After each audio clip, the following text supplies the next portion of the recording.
While others celebrate the wins, Yes. We celebrate the mud. each episode has a special guest.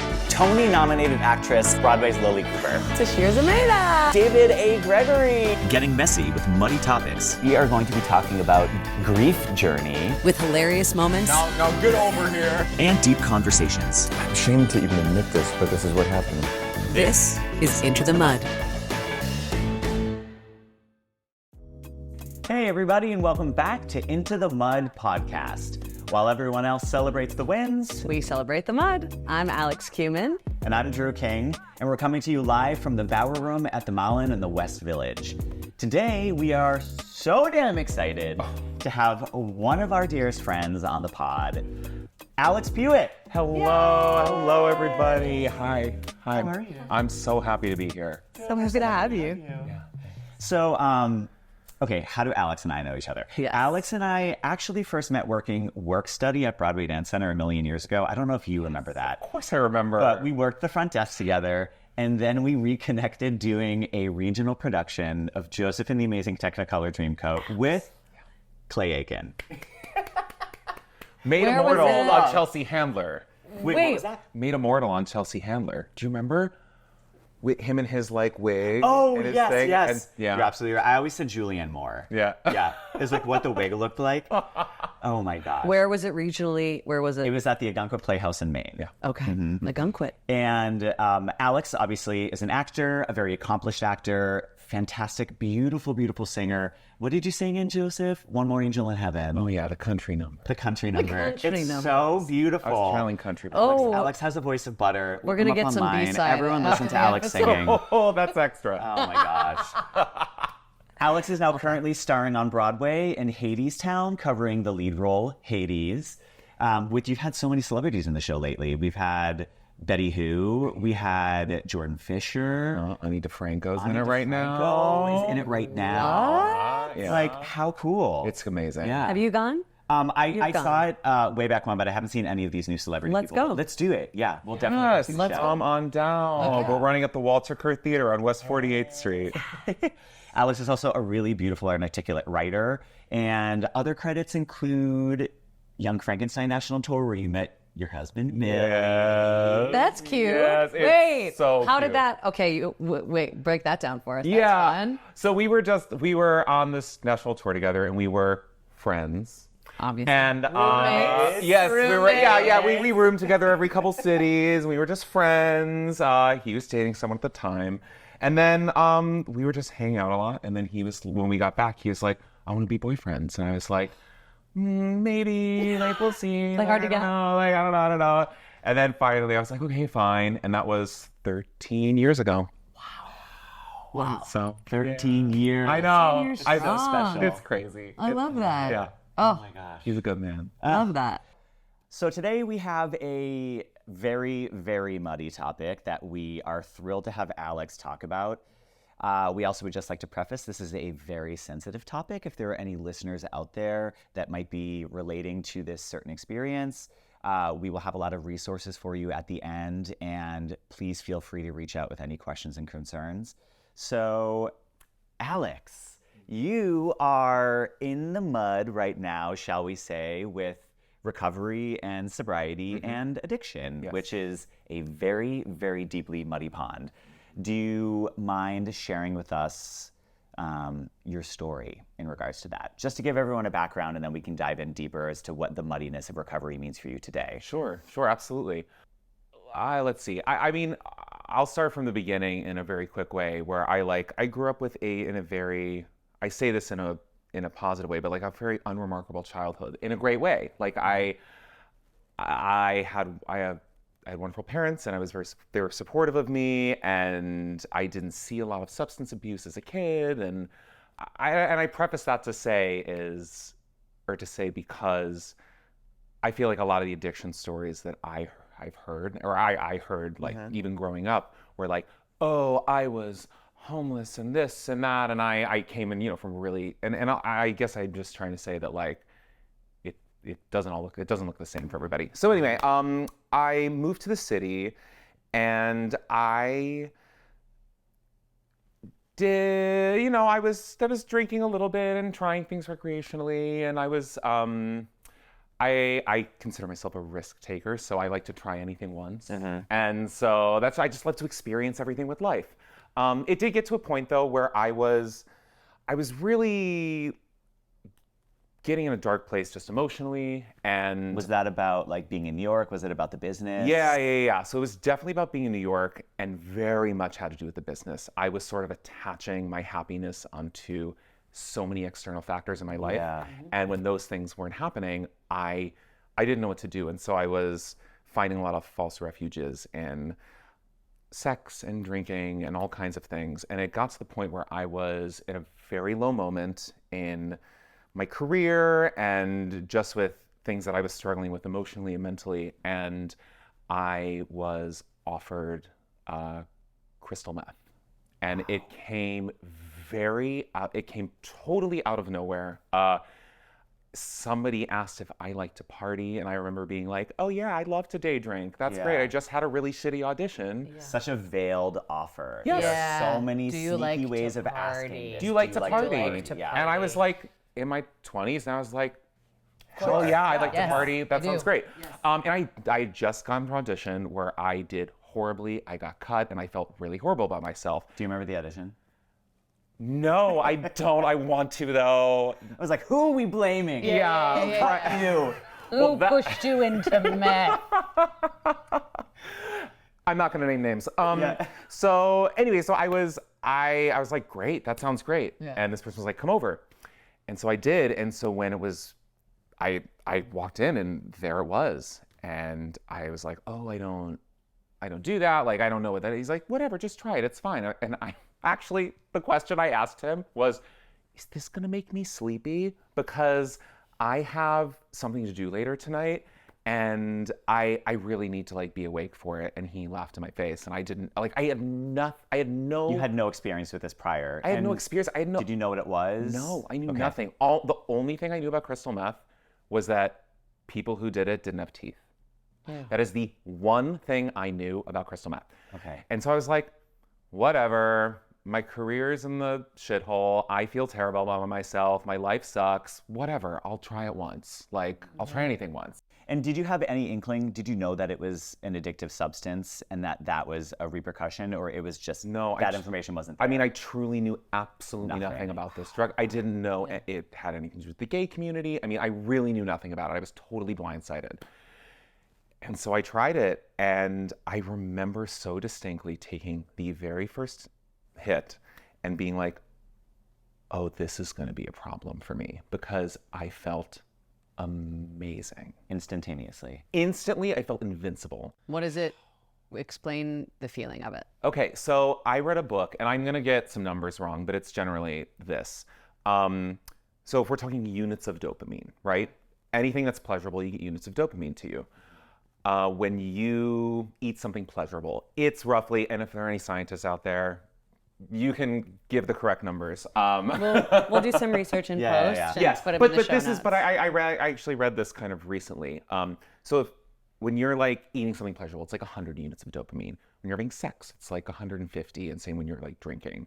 Cocaine delivers 300 units of dopamine. Okay. Crystal meth delivers 1,200 units of dopamine. Oh my So when I say it's unlike anything I'd ever experienced, it was unlike anything Truly. I even close to experiencing.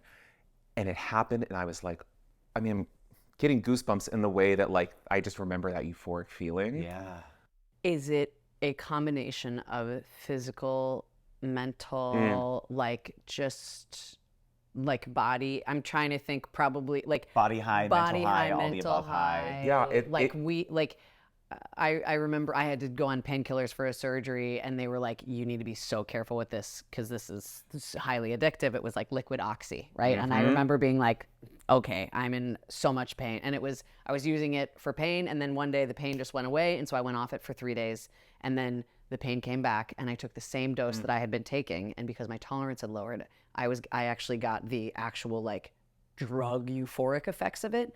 And I remember feeling like it was like feeling like drunk, but then also like high, but the best combinations of both.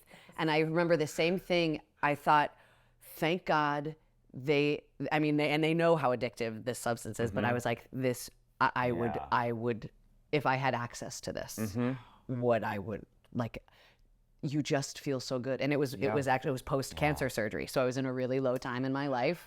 I was really scared about stuff. And it was the first kind of like peek into like, actually, not only is everything going to be fun, but like fine, but everything is actually like pretty great right now. And I was like, I can see why this is hooks you, but that's wild. 1,200 units. Okay, so but it is the same thing. No, it really is. It's like, and it is. It's that like, it was very physical. It was a very physical high. But for me, I felt confident. I remember feeling confident in that moment and being like, oh, I'm on top of the world. Like, I'm amazing. Those are not thoughts at that time that like I had thought regularly or ever. And so to feel that feeling alone was worth doing it again. Yeah. But I didn't do it again. So I did it and it was amazing. And of course I kept it a secret. And it was a couple weeks later then that I had another bad audition and I was like, what made me feel good last time? Yeah. I should reach out to that person again. And so I did. Okay. And then I did it again a week later. And then I did it again a couple days later. And then it happened so fast. Yeah. I was missing work. Then I was lying to everybody. My now husband, that time boyfriend, he was going out of town a lot for work. And so it was this beautiful opportunity to be like, okay, I can sneak away and it's okay. And the worst part of it was that I was getting away with it. Nobody knew.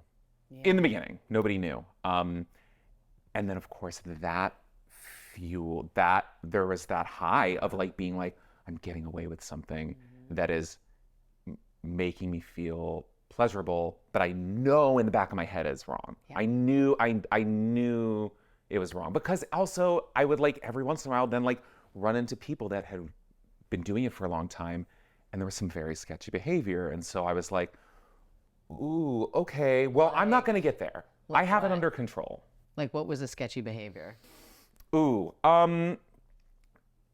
really stealing, emotional abuse, overdosing people intentionally, like really scary stuff. Yeah. Like, I'm assuming probably some really not safe sexual practices as well. oh, absolutely. It was, because a lot of it's tied with sex too. Yeah. And so it got like, oh gosh, the paranoia that I would see people experience. And at the time I was like doing it once or twice a week. And I was like, I'm okay. Like I'm okay. Yeah. I'm so happy I'll never get there. And I would say within 3 or 4 months, I was using it every day. Every day. Every single day. And I was sneaking it. I had it hidden in every cabinet and things and under the bed and secret places that I knew nobody would find it. And I'm a very I'm a very emphatic person, and I have a lot of energy, and I drank a lot of coffee, and I was teaching spin classes at the time. And so I was like, so everyone was just like, oh, it's just Alex being his like crazy, energetic, anxious self. And I could get away with it. That's what I thought. Because I remember Darren and I had our joint 30th birthday party, to which you came to, and we were so excited to see you. And I remembered thinking, wow, Alex is teaching a lot of spin classes, is precisely what I was thinking. And unbeknownst to me, I think it was the next day that you left for rehab. Yeah. Am I correct on that? Is that timeline right? Maybe a day or two later. It was like the next day or 2 days later. Yep. And I didn't find out what was going on. I had no idea. But I didn't find out until maybe a month or two later. Yeah. And of course, my heart broke. But I remembered thinking that Alex he's really teaching a lot of spin. Soul not cycle spin, classes are so intense. Yeah. Who knew? Hello, it's because the instructors aren't. No, they're not on crystal meth. But I was. I would. So you would teach on while you were high. Yes, because I would be so crystal meth keeps you up for potentially days. I was going to ask, what is when you talked about it at first, the first time you did it, and you said you had to go do something that night, how Yeah. long does a Session last? How long does it last? Anywhere. Well, I definitely didn't sleep that night. I was wide awake in bed, just like laying there, wide awake, next to my partner who was sleeping. And I was wide awake. And so a session can last anywhere from 24. The most I was up was 6 days. 6 days straight. With no sleep. With no sleep. And you didn't feel like did you feel like you needed it by the end? Were you like, Oh yeah. Yeah. You have to. Well, the only reason I stayed up for 6 days is because I was continuing to do it. So Because you then keep going. Are you eating and drinking water, or is it like suppressing you your don't appetite? know. You don't. So it very much suppresses your appetite. You don't eat. I lost. Right before I went to rehab, at that point I had lost like 30 pounds. Wow. And so I was really, actually, right before I went to rehab, I was in Vegas doing a show, which was, I consider my rock bottom. And I remember like I had been up for a couple days, and I like looked at myself in the mirror, and I was horrified by what I saw. I was just like, my ribs were sticking out. I was just like so skinny, and I like took pictures of myself because there was always, no matter what, there was always a part of me, my higher self, that was like, you need, like, this is bad, you need help. Yeah. And so I think even just taking photos of myself was like my higher self being like, you need this. Yeah. Check this. I clock Yes. it. Yeah. To like, Yeah. to look at yourself. Yeah. Truly, like, look them. at Yes. yourself. Yes. Yeah, but so I guess rewinding a little bit, it really did happen quickly. And then so for, I think like 2 years, I was using almost every day. But then 2 years straight. Yeah. And then I would have to, because there was also part of me was like, well, I have to sleep if I want to function, right? I can't just like be up for 6 days all the time. So then I would do a bunch of meth, and then I'd be like, well, I have to sleep. So then I would smoke weed and take an Ambien and take a Xanax. And God, there was a time when I was doing like 6 or 7 substances in a day just to like maintain. To go up and then bring yourself back down. But then I would be so far, then I would wake up and I'd be so groggy that the only thing I knew how to do to wake me up like that was to do the whole cycle again. Yeah. And I did that for days. Yeah. Or I did it for like 2 years, but I would do it really every day. And it was hard, and it finally got to the point where I was in Vegas doing a show, and I was so the other thing too is I was doing this all on the outside, and I was keeping it together. Yeah. But inside, I was broken. Yeah. The high wasn't working anymore. So that euphoric feeling I felt, it really only lasted that first month. After that, I was just chasing. You just had to. I was chasing. I was like, I want to feel that again. And then it was a dependency. It really became, because when you're flooding your brain with that much dopamine, and then you have the withdrawal, there are no physical withdrawal effects from crystal meth. There are none. Not like alcohol or heroin or opioids or anything like that. But the mental effects are the withdrawal is so intense that that was what I was. Is it depression, anxiety, exhaustion? All of it. All of it? Okay. All of the above. It was Probably turned up to 11 on all of those too. Oh yeah. Like so paranoid. So then I was becoming those people that I was like, oh, I'll never become that. Yeah. I found myself starting to be like that. I was so paranoid all the time. I would walk down the street. I would think people were following me. I would feel like I would hear something in the air conditioning vent and think someone's like listening through me. I mean, it was just like, but then on the outside, I was like, hi, Drew, how are you? Oh, wow, great, cool. But inside, my brain is rattling, my heart is racing. I'm like wanting to like jump off a bridge at any moment, and just like, how can I get that next fix? Wow. What was the moment that, what was your rock bottom moment? You said you were in Vegas. What was the moment that you decided, I have to stop this, I can't do this anymore?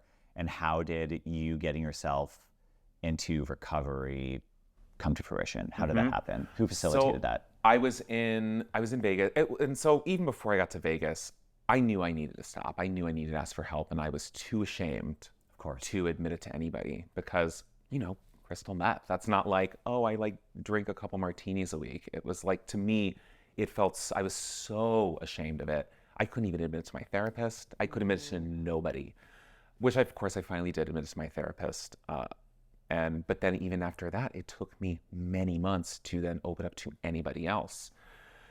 And so I was in Vegas. I was missing shows all the time. I was lifting people and I would drop people. I mean, it was bad. They threatened to fire me like multiple times. And so my best friend was in LA at the time doing a show, and she's like, come visit me. And so I did, and she picked me up from the airport because I flew, and she looked at me and she was like, you look awful. She hadn't seen me in maybe a couple months because she was on the road. She's like, you look terrible. And so later that night, she was the first person in my life that I told. Yeah. And it took, again, after that, it took even like a couple months for me to even open up to my partner about it. Can I ask how it felt to tell that first person? Yeah. I mean, you told your therapist, but but to tell someone that I love, yeah. What was so magical about it was that she didn't meet me with judgment. She didn't yell at me. She didn't tell me I was stupid. She came at me with love. And that, I felt safe in that moment because I was like, I know that like right now I'm not going to I don't have to use because I have like love. You know, they say, they always told us in rehab that the opposite of addiction is connection.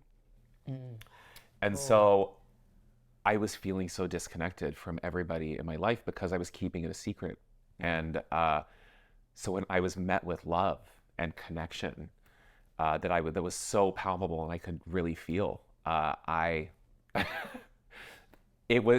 was the beginning. And I was like, it was the first time I ever felt hope. I was like, okay, I don't have to do this forever. But of course, nothing in life is linear, especially recovery. And so I went back to Las Vegas and I continued to use. But she would always check in on me, and just her checking in on me, knowing that somebody cared about me without judgment like that. And of course I had Billy and my partner, and I knew he would have too, but I was so ashamed that I was like, oh, I'm gonna kick this before I even tell him, because I want to like go to him and be like, no, it's okay, I'm fine now.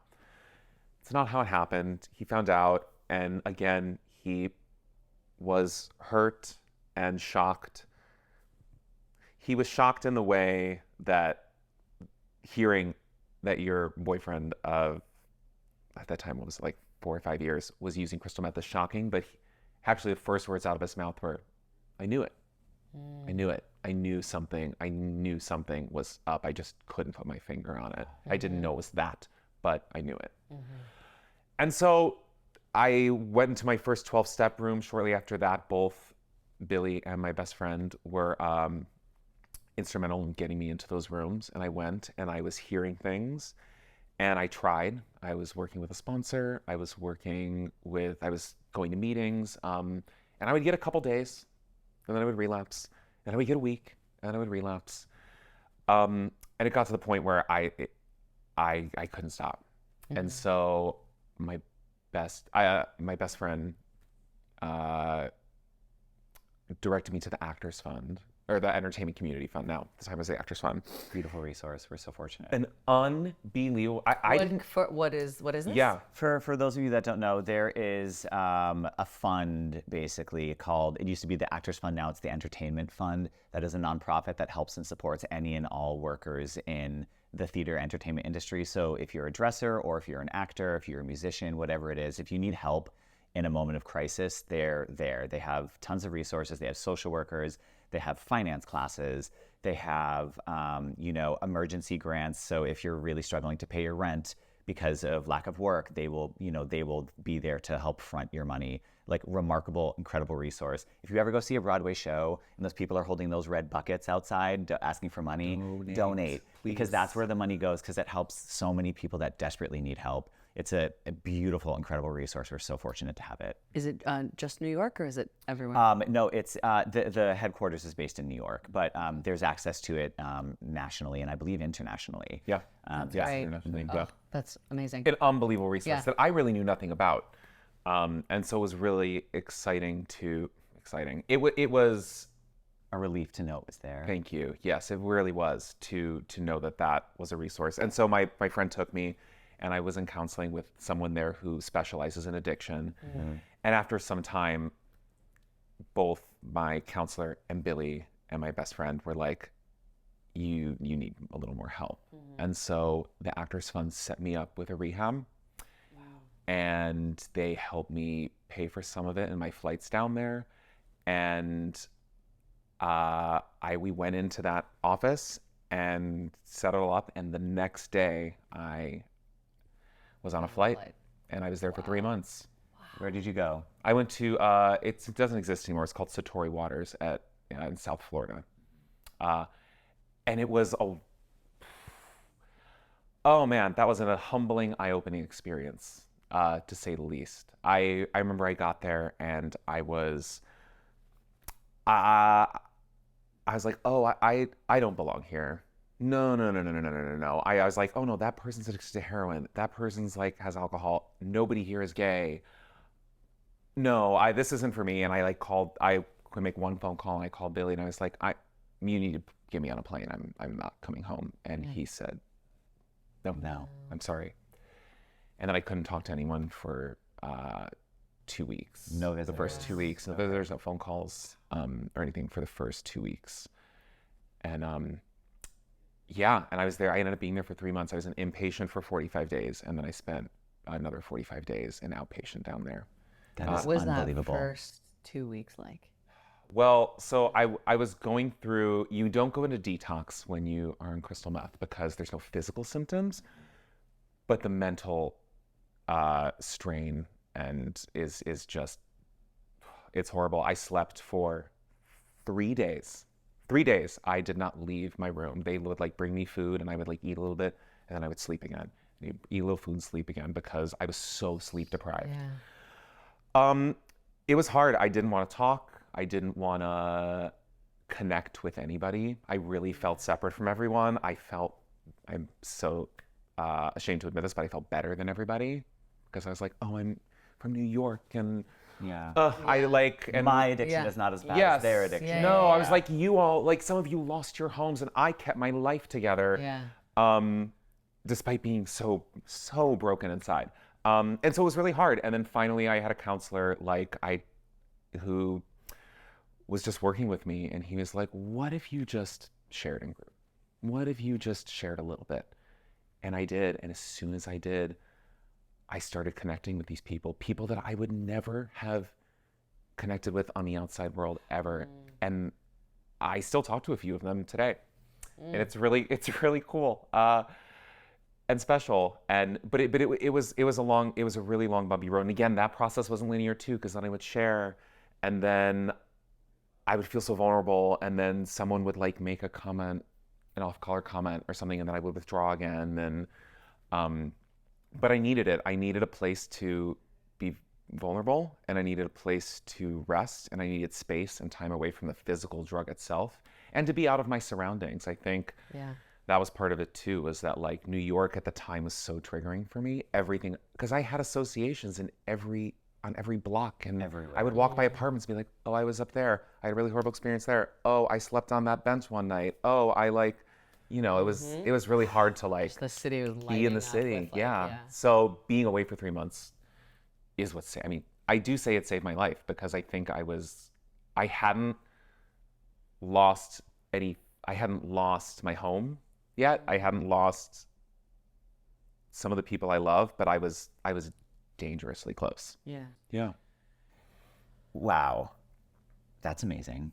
Thank you, Alex, for sharing that. That's so vulnerable. Yeah. Thank you for sharing. Of course.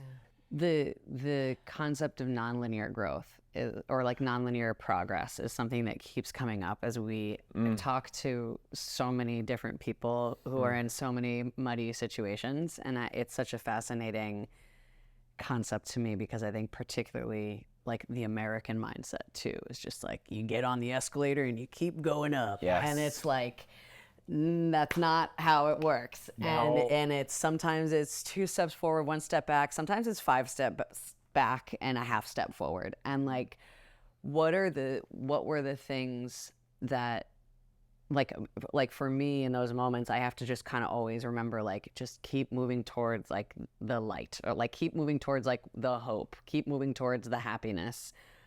What are some of the things that kept you like kind of hopeful, or kept you above water, or have kept you above water since like rehab, or even in this process? Like, what were the things that kind of drove you forward? Well, and hence the name of the podcast, the process is so muddy, right? Because there's some days where it feels easier to do than others. The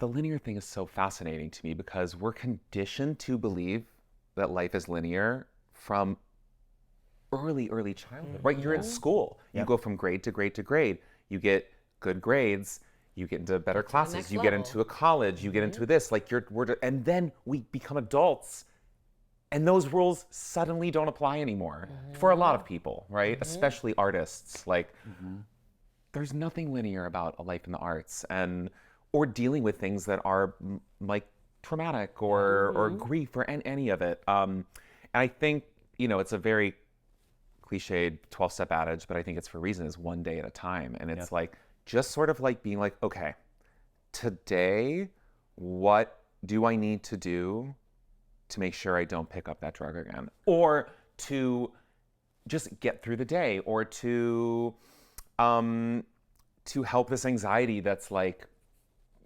deep inside me. Like, what can I do in this moment today, right now, to have some space from that?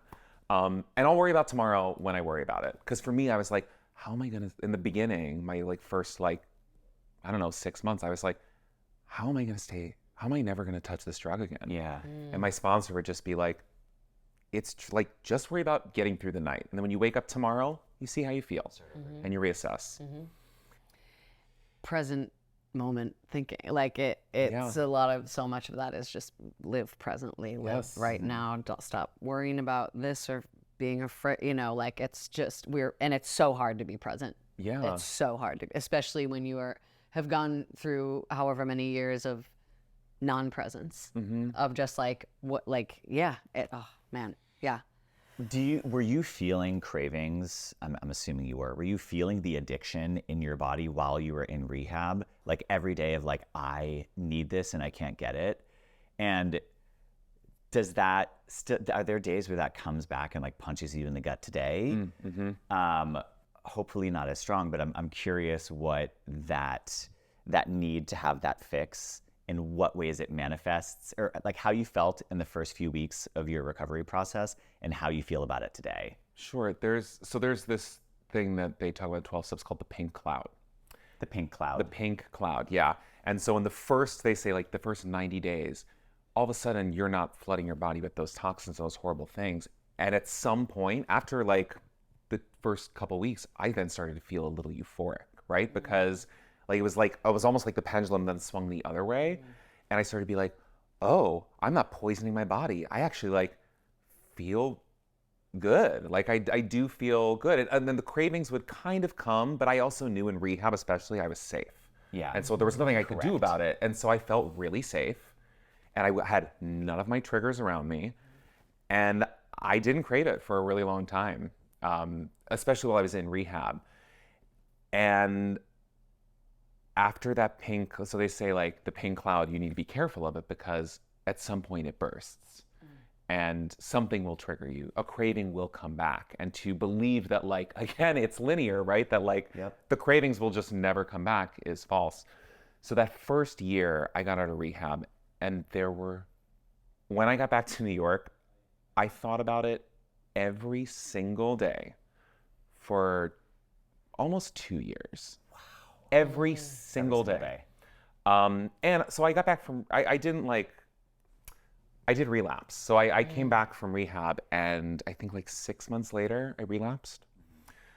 With crystal meth specifically. With crystal meth specifically. Yes, so at the time, I was completely abstinent. I didn't do any mood or mind altering substances. And I really needed that. I really, really needed that. But I would still crave crystal meth. Everything else I didn't really care about, but like I was thinking about meth on the daily. And I caved into it once, and it was a really awful experience, and it lasted like a week, and it nothing about it felt good. Yeah. It all felt awful. And then like that shame comes back, and that's the Yes. poison, right? That's the poison that shame. like will keep that addiction fueling. And so thank God I had set up a support system through like the recovery community, and of course my fiance then at the time, and for people to like help bring me back. And I of course I still think about it today. Yeah. Not often, and the cravings still happen, and I think they always will. And for me, it's like it's been when those cravings come on today, I'm able to like hold a little space for them and have an awareness of them, as opposed to feeling like I need to indulge in it. Yeah. Like I feel the craving, and then I think because of everything I learned in rehab and the 12 steps, Program. I then like kind of my like go-to now is to be like, okay, where am I feeling this craving in my body? Okay, now that I'm able to like, who is that then that's helping me who's helping me feel that and observe that? Oh, there's an outside observer. Oh, so I don't have to like identify with these feelings. I don't have to give into them. They're feelings, they're not facts. And of course the cravings come usually when something bad happens, right? Something that doesn't go my way. But I have enough tools now that I can choose in that moment not to use. I can also say today, I don't know if I'll ever use again. I can't say that with certainty. Of course. I certainly hope I don't, but I know that I have enough tools to help me have even more distance and space from that. Well, and I feel like that's such a healthier way to think about it, because we're going to talk about shame in a second. Oh yeah. Of course we are. The good stuff. Brené Brown here. Yes. But this, like, I'm never going to do it again, and here's the rigidity of that statement, Yeah. makes it, if it were to happen again, would make it so much harder to come back from, because you're setting up this impenetrable, here's my rule, and I won't break it. I It's won't not break gonna it. happen. Yeah. And guess what? Sometimes a relapse happens. And with addiction, it's not like, oh, I ate a cookie. It's like, so I think that I really love hearing like that you have developed these tools that allow you to really sit with that in the present moment. And even hearing you talk about that it lives within you, this like kind of constant craving, it reminds me a little bit of like the grief that we've talked about, where like you don't get rid of grief, and grief doesn't get smaller, but you learn how to live bigger around it And coexist. with it, and like be in this place of like, stop trying to make it smaller. Yes. Like it's not gonna, it is the size that it is. So how do you expand around it, and how do you, That's sort of, so in relation to that, I think one of the reasons I was really drawn to crystal meth in the first place is because it allowed me to express the darkness inside of me, which we all have, right? We all have that shadow side. And so it allowed it, I grew up like getting the best grades, and like, I mean, I was a little bit of a rebel as a teenager, but like, I always wanted to be the best. I always wanted to like be the most successful and do the best, and like, and be that like, best little boy in the world, best achiever. And so I would ignore that like shadow side of me. And so when I had something that allowed me to have access to it, it truly was like a very black and white thing for me. I was like, I'm either like the best, or I'm like the darkest and the worst. And like, I kind of loved going back and forth to that. I say loved, but like that became an addiction in That's a itself. draw. Yeah. And so today, there's nothing wrong with darkness, right? We all have it. And I think I've been able to have a healthier relationship with it and express that in like in a way that's not so destructive. And for me, that has also been like one of the biggest tools for me in like recovery is like, okay, how can I like have a relationship with this darkness, with this green? Really, it's the same thing, right? Like knowing that like it's there and that's okay, but like I'm also so much more than that. And like, but it's a part of me and I need to acknowledge it. Like I can't just ignore it. Like it's there. Yeah. I want to return back to shame a little bit, especially I think there are a lot of people who think that they are immune to addiction. They think that it's not something that could ever happen to them. There might even be people listening to this episode saying like, oh, that's such a sad story, but like, I would never do that. Neither did I. Correct. Correct. And I think it does have a lot to do with shame. And we all have deep, dark, vulnerable moments where we're struggling with something. And if you've been raised, if in some capacity in your life you've always gotten external validation from doing good things great, or like, I'm the best this, I'm the best that. And in our industry, which is, oh, I'm only valid or I'm only worthy if I have a Broadway show, if I have this. I struggle with that all the time. And a lot of my depression and anxiety is rooted in the moments that I'm not getting external validation. So a lot of people think that they would never do that because, oh, like, I'm doing great, things are fine. I'm like, I got my shit together. But then in a moment of shame or a moment where things aren't going well, we are all so susceptible to any of those things, be it, alcoholism, like all the way to crystal meth or heroin or whatever. I mean, maybe not that easy, but everybody thinks that they're immune to it. Can you talk about some of the warning signs? I guess if there was someone who thinks that they're immune to it right now, what would you tell them right now as a warning sign, or like with love, of like, maybe pay attention to these things, or be careful, or be considerate, or consider this path? What are some of the things that you would tell people who might think they're immune to it right now, but they're not? I mean, I think just saying I'm immune to it is a warning sign. Okay. And just to, it's hard, right? Because addiction is not a one-size-fits-all thing, Correct. right? And so it's hard to say like what are the warning signs? I think like feeling that disconnection, feeling, for me, I always say, I've sort of discovered this later in like my recovery journey, but like my first addiction was lying. Lying for me was like a way to like hide certain parts of me, and it was the lying and the hiding and the omission those were like there long before the crystal meth ever appeared. Which crystal meth gave you that extra, like, that makes lying even more exciting. Yeah. Oh yeah. Oh yeah. And the fact that I was getting away with it, and like, but really, it was the lie. And I would also get like strange validation from lying, and I would get that dopamine hit. And so I don't know. I think just having an awareness of like a general awareness of like things that that are unhealthy, like or even like hiding something, like. It's the little things that are so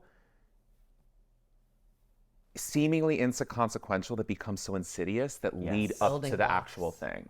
And so I do think it is hard to say like what is the warning sign or what are the warning signs. I think they kind of, it is so individual for everyone. I didn't see it coming. I really didn't see it coming. And I don't think a lot of people do. I don't think anyone chooses to like be like, I want to like try heroin because like, that's what I want to do, and it'll be fine, and I won't get addicted. Like, it's just like having those like any little tiny moment of weakness and being in the wrong place at the wrong time. Yeah. And again, I go back to like the opposite of addiction is connection, and like feeling disconnected. Like that's something else that like the more disconnected you feel, the more you want to reach for something outside of yourself to like help you feel connected to something outside of yourself. And so you reach for behaviors or substances, because it's not even substances, right? It's behaviors. It's eating, it's sex, it's compulsively checking your phone.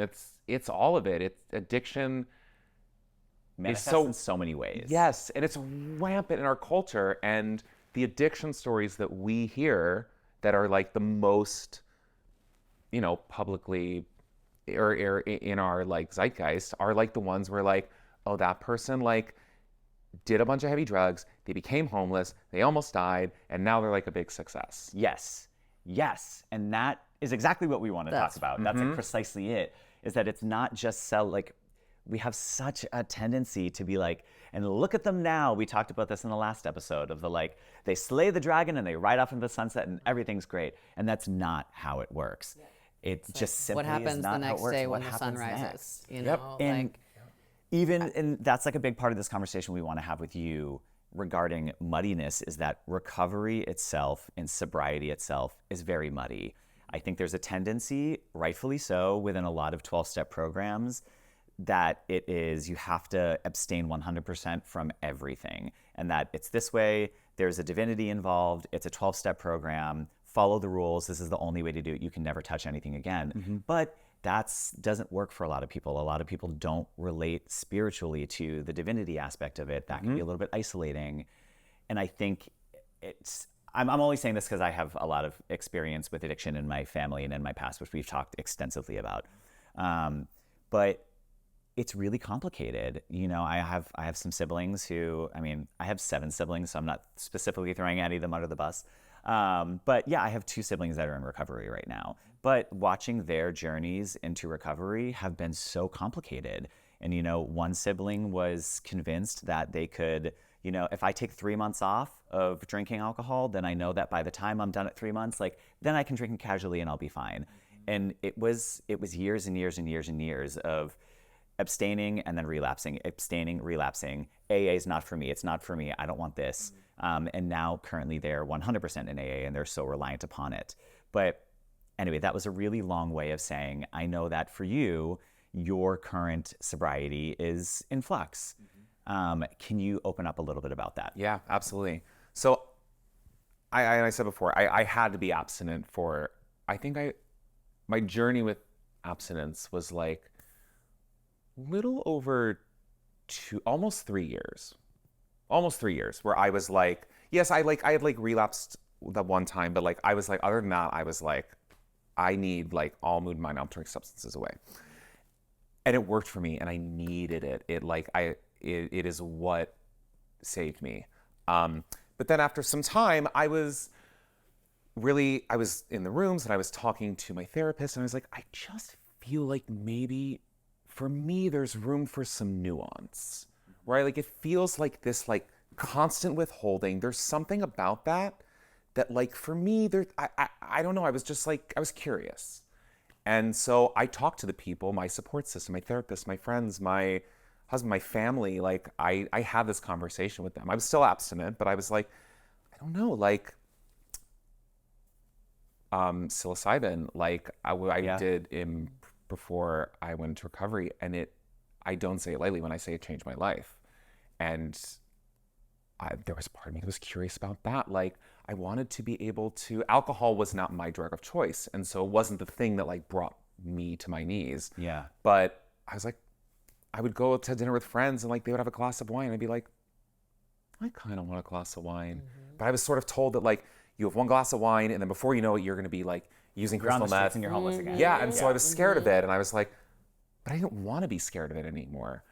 And so it took many months of like intense conversation. And I finally was like, I'm going to have, the first thing was like, I'm going to smoke a little weed with my hot husband. And so I did, and I was okay. And I did it, and it was a great experience. And I was okay. And he was always checking in me, is this okay? How do you feel? And I was constantly talking with those people.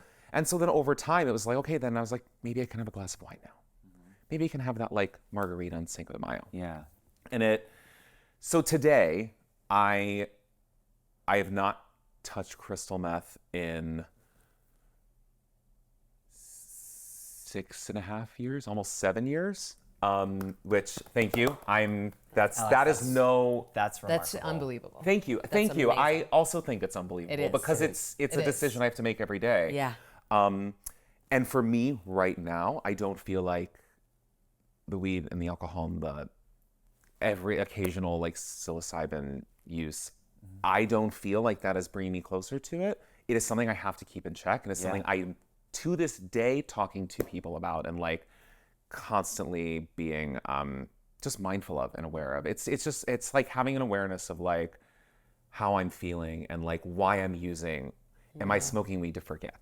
Am I like having that drink because I had a really horrible day and I just want to forget about it? That's like a little bit of a red flag. Yeah. Right. That's how as I'm working through my own like relationship with alcohol, that's been a big question that I ask myself is why am I drinking because I want less of the feeling I have right now? Then the drink is actually not what you need. A walk is what you need, or a journal, or a meditation, or time, whatever it is. Like, which we are not taught, especially again, like drinking culture here, any sort of consumption culture, is not stop and think. It's like exactly. go full Just steam go. ahead. Yes. Go full steam ahead. Yeah. It's particularly muddy, especially because there is a community of people, and like I said, rightfully so, that believe in 100% abstinence. Yeah. And that is what has helped them survive and stay alive for their whole lives. And that's what it should be for them. And that is amazing. But as we know, as you said, addiction itself and recovery itself is not a one size fits all. I come from a family of addicts. My stepfather was a heroin addict. My mom was a recovered alcoholic. And then my stepfather was a substance abuse counselor for a big chunk of time, and then relapsed into heroin and then passed away. So it's so complicated to understand what addiction and recovery is. I specifically remember when one of my siblings was, in and out of drinking, not drinking, drinking, not drinking. And my mom used to be a sponsor in AA as well, and my stepfather was as well. When my mom was a sponsor, she spoke at meetings all the time, and she would always say, she was hardcore AA. She was AA to the T, full 12 steps, loved God. That was what saved her life. And she devoted that until the day she died. But she would always say to my brother, she would always say to my sibling, if you go to the well, you're going to drink the water, is exactly what she would say. And I think about that all the time whenever conversations about recovery come up, because I think there is a lot of value to that. And I think about that myself in my own addictive tendencies, that I'm like, yeah, like if I buy those gummies, I'm definitely going to eat them. Or if I go to the bar with my friends, I'm probably going to have a drink. If I have the vodka at home, I'm gonna make the martini. I'm going to make the martini. Yeah. So I think about it a lot. But on the flip side, like that's where my brother and my mom would butt heads a lot, was my brother believed in, or my sibling believed in, a lot more nuance there. I know he's going to listen to this and he doesn't mind me talking about it, but there is nuance there when it comes to recovery, and that's what that he firmly believed in, and he challenged my mom on that a lot, because it's not a one size fits all. Everybody has to figure out what works for them. And they're both right? They're both they're right. both correct, They're both because that's what worked for your mom, and that's what works for your brother. Yeah. And so that's like, I really did, like, the 12 steps were amazing for me. And they serve their purpose at their time, and I still use a lot of those tools. But that was for me where the disconnect was. But where I guess I have been in the mud before, and I still am, is that, like, because I'm not fully abstinent, then I'm not in recovery. That my story isn't, That's diminishing. valid. Yeah. Right? That, like, oh, well, you can't really, like, say this, Drew knows this too. I've done a lot of writing on my story, mainly for myself, but then I was like trying to turn it into something. And what always stopped me was that, like, yeah, but you're not fully sober. And so you're not abstinent. And so it's not an addiction story, because you don't have that full. Yes, but again. Yes. We just had this conversation in our last episode of the yes, but.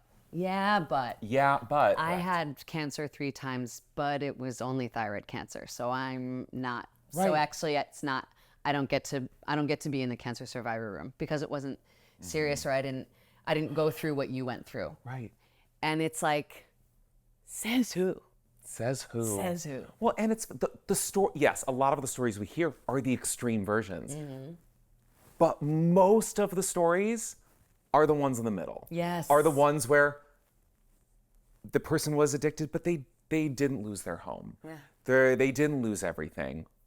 That does not mean that they did not struggle with addiction. That makes it even more challenging, because you're like, oh, well, it didn't go that bad. Right. Or they That don't want to bad. speak up because they don't think that there's, like, when you talked about like feeling shamed into silence, or like that you couldn't talk about it with anyone, like this idea of like I don't deserve to like talk about it, or like I shouldn't talk about it, or I need to keep this to myself because of whatever reason. Yeah. Anyone remaining silent or saying like, it's just counterintuitive, right? Because it's like, says who? There's no like, there's not like This is not like a checklist of like, yes, you are or you are not recovered. Like, Right. you haven't done meth in 7 years. Like, That's and a it's victory. that's That's the hugest incredible. victory. And also like this, the tense of the word recovered. Like I've been so interested in this, like the tenses that we use, like past tense of like it's not done. Like it is a process. Yep. It is recovering. It is living. It is doing, right? Like it's like there's no finality to it. It's the riding off into the sunset after you slay the dragon. It's not done. It's just the next You are page. in recovery. You're in recovery. You're in recovery indefinitely. Right, and that's what the 12-step rooms, they say. Like, no one's like, I'm recovered. Like, it's like, no, I'm in recovery. Yeah. For I am an addict. Yes. yes, right, yes. Well, yeah. No, I have my own thoughts on that too. Oh, interesting. Oh, do you want to elaborate? Yeah, I do. Yeah. Okay. So, yes. I'm an addict. I'm an addict. Okay. I remember being a kid in my mom's meetings, sitting there and listening to person after person after person get up and say like, "Hi, my name is so and so, and I'm an alcoholic," or "I'm so and so, and I'm an addict." I remember hearing that since I was a kid, and yeah, what I learned from that as a child is that it is a continuing process. You are an addict indefinitely for the rest of your life. You have a different theory around that, or Yes. around calling yourself an addict. I do, because I do believe recovery is an ongoing process and is forever, right? But for me, the like constant identifying I'm an addict, like constantly what it means to be like, hi, my name is Alex and I'm a crystal meth addict. Like it was that label that like it almost made me think about it even more, which or feel like I like identifying with that like part of my life. And it is a part of my life, and I don't want to like shut up, but like I'm so much more than that. I'm so much more than an addict. But it's like when people say I'm an actor, I'm a husband, I'm a brother, it's like constant. That much. Yes, that's like one word to describe like the full complexity of like your human life and experience. And so I every time I said it, I would be like, hi, and I'm an addict. Like there was something about it after a while that like I was like, I don't want to identify with this one word constantly and all the time. And it's not to say that like I want to like constantly acknowledge that like that addict is like always in the back room doing push-ups and like ready to go and like come out. Yep. And I feel like I can have an awareness of that and also be like, I'm a human and like I am so much more than my addiction. Yeah, absolutely. Absolutely, Alex. It's not I'm an addict, period. It's I'm an addict and ... everything. Yes. And so I'm not going to like sit there in the meeting and list all those things. And so I was like, I don't want to keep saying it. Yeah. And I have conversations like this and I can be like, oh, that was a part of my life. That is a chapter of my life. And I need to continue to hold space for it. But I can hold space for so many other things. Alex, this has been such a mind-blowing conversation, and you have been outrageously vulnerable. Yes. Thank you so much for deeply, being so deeply open. appreciate. Like, so beautiful. So beautiful beautiful, story. so beautiful. And I know that this is such a delicate topic. I hope we tried to deal with it as kindly as we could. We're not professionals, sorry. I'm not sorry. But if there's anything that you would like to say to anybody out there right now who is either going through this or is dabbling in it or is like towing the line, even if what would you want to say? Yeah. You're not alone. Like so much of my addiction, I felt so alone. I felt so isolated, and I felt like I was the only one going through it, even though maybe conceptually I knew that I wasn't. But that you're not alone, and nothing is finite, right? It is possible to change your given circumstance, and it's okay to ask for help. And it doesn't matter if you've tried it once or you've been doing it every day for the last 10 years in whatever behavior it is, right? Like, it's like, there is another way. There are solutions. And if the 12 steps don't work for you, that's fine. There are so many other ways to like get help and be in recovery. that don't involve the 12 steps while they're amazing. If that doesn't work for you, then find something that does, because there is. And there's so many resources, and I'm happy to share them with you. Yeah, we put a little resource page at the end. One thing I wanted to say is I have another friend who's in recovery from crystal meth, who said to me one time that his favorite phrase from a lot of the crystal meth culture is put down the bat, pick up the feather. So I don't have any experience with crystal meth, but to people who are out there, I would like to say that what my friend said, and which I know you know of as well, is put down the bat and pick up the feather. You are so loved. You're not alone. Yes. Yeah. Yes. Like, take care of yourself. All right. Yeah. And you can always reach out to me. I am always happy to talk and like be I know that's a strange thing to say, but I really do mean that. Like, for me in recovery, especially in the early days, like just talking to someone else who had been through the same thing was a safe person. And like, I'm happy to be your safe person if you need that. I mean that. We love all of you, everyone. Thank you so much, Alex. Yeah. This is so beautiful. We Thank really you for appreciate having it. me. So Quick so rapid now we fire can, 10 now we can like questions. have a little Decompress. calm moment. We can shake it off, and we're gonna moment. do rapid fire 10 questions. Let's go. That Let's have go. Okay. nothing to Ready? do with meth. Okay, here we go. Favorite season. Spring. Would you rather hug a lion or be hugged by a bear? Oh my God, I would rather be hugged by a bear. Cake or pie? Cake. Summer or Winter Olympics? Summer. If you could magically speak any language, which would you choose? I would choose Japanese. Why did the chicken cross the road? To get to the other side. Okay. If you have to live off of one vegetable for the rest of your life, what is it? Broccoli. Okay, what's your favorite adjective?